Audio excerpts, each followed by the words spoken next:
Bismillahirrahmanirrahim. Assalamualaikum warahmatullahi wabarakatuh. Waalaikumsalam warahmatullahi wabarakatuh. Alhamdulillahirabbil alamin wa bihi nasta'in ala umuri dunya waddin. Wassalatu wassalamu ala asrofil anbiya'i wal mursalin sayyidina wa maulana Muhammadin. Amma ba'du. Pertama-tama marilah kita panjatkan puja dan puji syukur kita kehadiran Allah Subhanahu wa taala karena dengan nikmat dan karunia-Nya lah kita dapat berkumpul di sini dalam keadaan sehat walafiat. Salawat dan salam tak lupa kita curah limpahkan kepada junjungan Nabi besar kita Nabi Muhammad SAW. Semoga kita semua yang berada di sini mendapat syafaatnya di yaumil qiyamah nanti. Amin. Amin. Ya Rabbal Alamin. Sebelumnya perkenalkan, nama saya Nurul Wahidah. Saya dari Fakultas Agama Islam, Program Studi Perbankan Syariah semester 2. Pada kesempatan kali ini saya akan sedikit menjelaskan mengenai materi kesetaraan gender.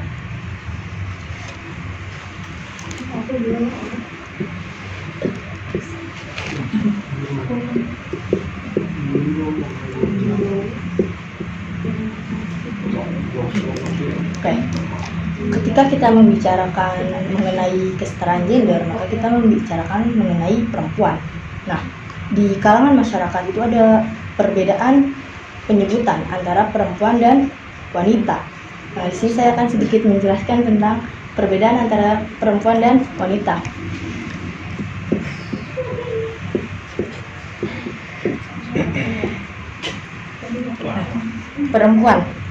Perempuan ini berasal dari bahasa Sanskerta dengan kata dasar yaitu empu. Nah, empu ini mempunyai arti kekuatan. Nah, perempuan ini memiliki imbuhan awalan dan akhiran yaitu per dan an. Di mana dalam bahasa Indonesia per dan an itu memiliki arti yang memiliki. Jadi perempuan itu yang memiliki kekuatan. Sementara wanita itu berasal dari bahasa Sanskerta juga,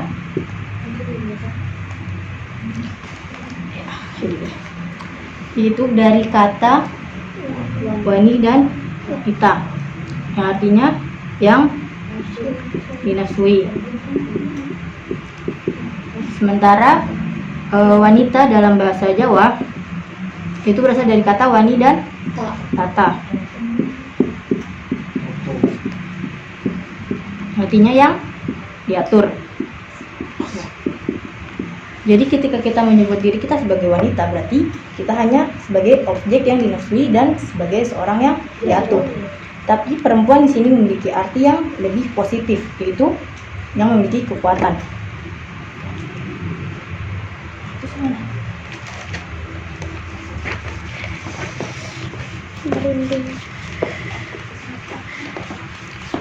Kesetaraan gender.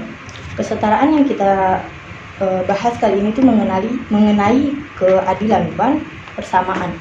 Gender sendiri itu berasal dari bahasa Inggris.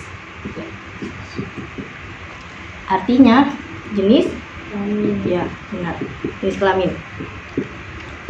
Secara jenis kelamin, perempuan dan laki-laki itu berbeda. Dilihat dari biologisnya dan fisiologisnya, perempuan itu berbeda. Namun gender yang sering dibahas dalam topik kesetaraan gender ini bukan mengenai jenis kelamin ini, tetapi mengenai konstruksi berpikir sosial mengenai perempuan tersebut, di mana ada keharusan seorang perempuan itu harus bersikap seperti apa.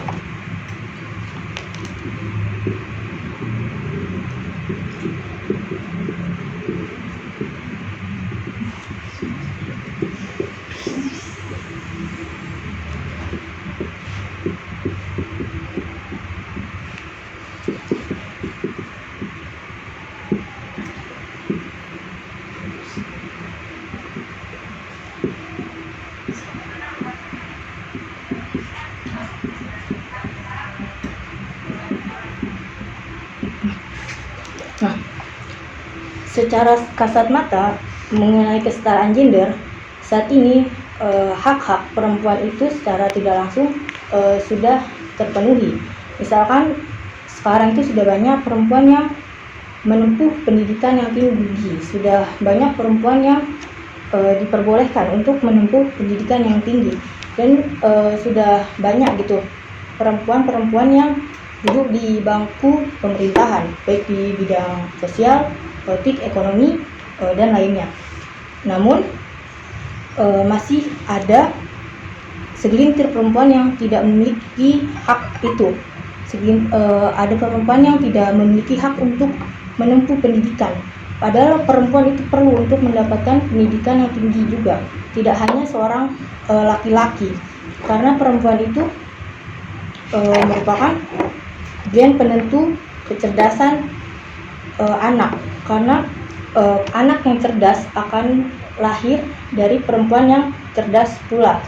Dan ketika perempuan tidak diberi kesempatan untuk menempuh pendidikan yang layak, menempuh pendidikan yang tinggi, tujuan bangsa yang tertuang dalam Undang-Undang Dasar 1945 mengenai mencerdaskan rakyat Indonesia itu tidak akan pernah terwujud, karena perempuan sendiri itu tidak diberi kesempatan, tidak diberi ruang untuk belajar, dan tidak diberi ruang untuk berproses seperti itu.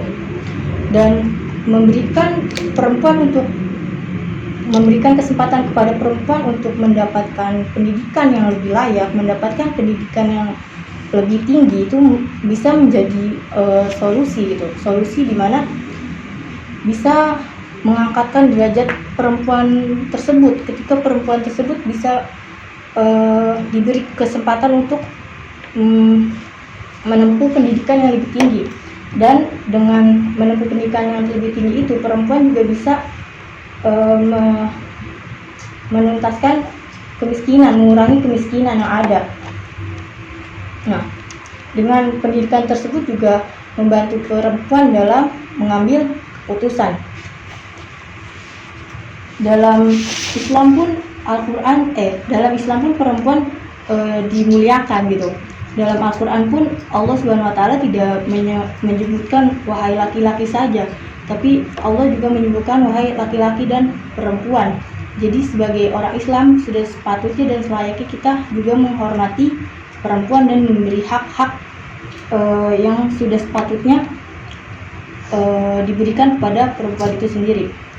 Terakhir, tinggi apapun pendidikan yang mau kalian tempuh sebagai seorang perempuan, setinggi apapun kesuksesan yang ingin kalian tempuh sebagai perempuan, jangan takut, jangan terpengaruh dengan omongan-omongan masyarakat yang menganggap bahwa ketika perempuan itu memiliki pendidikan yang tinggi, ketika perempuan memiliki posisi pekerjaan yang tinggi, ketika perempuan memiliki standar sukses yang tinggi, laki-laki itu akan minder.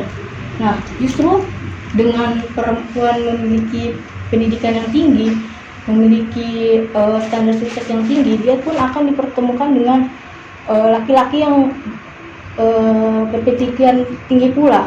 Karena Allah Subhanahu wa Ta'ala juga menjelaskan gitu dalam Al-Quran surat An-Nur ayat 26, di mana bahwasanya perempuan baik-baik itu diperuntukkan untuk laki-laki yang baik pula, dan begitu pun pula sebaiknya. Mungkin itu saja yang dapat saya sampaikan. Kurang lebihnya mohon maaf. Assalamualaikum warahmatullahi wabarakatuh.